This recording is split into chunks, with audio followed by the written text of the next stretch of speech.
ជំរាបសួរនាងខ្ញុំឈ្មោះសុវត្ថីគឺជាគ្រូបង្រៀននៅសាលាសិស្សតាកម្ពុជា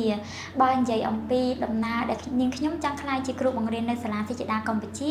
ដោយសារតែសាលាសិស្សតាកម្ពុជាគឺទទួលបានវិធីសាស្ត្រអប់រំតាមបែបប្រទេសជប៉ុនគឺផ្ដោតទៅលើការអប់រំផ្នែកខួរក្បាលនិងអត្តចរិតរបស់កុមារជាពិសេសសាលារៀនសិស្សតាកម្ពុជាគឺទទួលកុមារចាប់ពី6ខែឡើងទៅអញ្ចឹងក្នុងនាមខ្ញុំជាគ្រូបង្រៀនម្នាក់ខ្ញុំគិតថាពិតជាថ្មីមែនទែនដោយសារតែនៅក្នុងដំណាក់កាលហ្នឹងគឺកុមារនៅតូចខ្លាំងមែនទែនអញ្ចឹងនាងខ្ញុំចង់ដឹងថាតើកុមារដែលគាត់មានអាយុ6ខែហ្នឹងគាត់ត្រូវសិក្សាទៅលើកម្មវិធីសិក្សាអីគេខ្លះឬក៏គ្រូបង្រៀនគឺគាត់នឹងបង្រៀនកុមារតាមរបៀបណា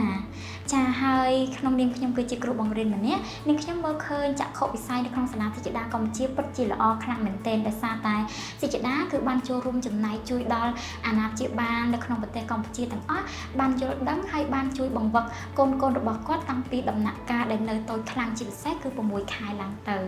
បើនិយាយអំពី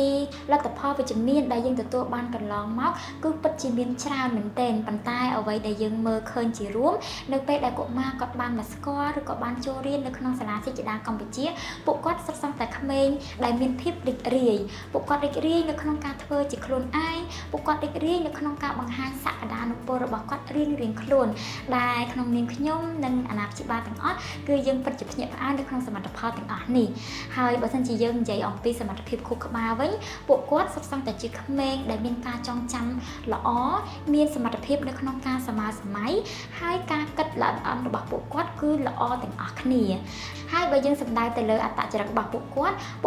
សុទ្ធសឹងតែជាក្មេងដែលចេះស្ដាប់ហេតុចេះស្ដាប់ផលចេះទទួលស្គាល់កំហុសចេះសុំទោសនៅពេលដែលពួកគាត់ធ្វើខុស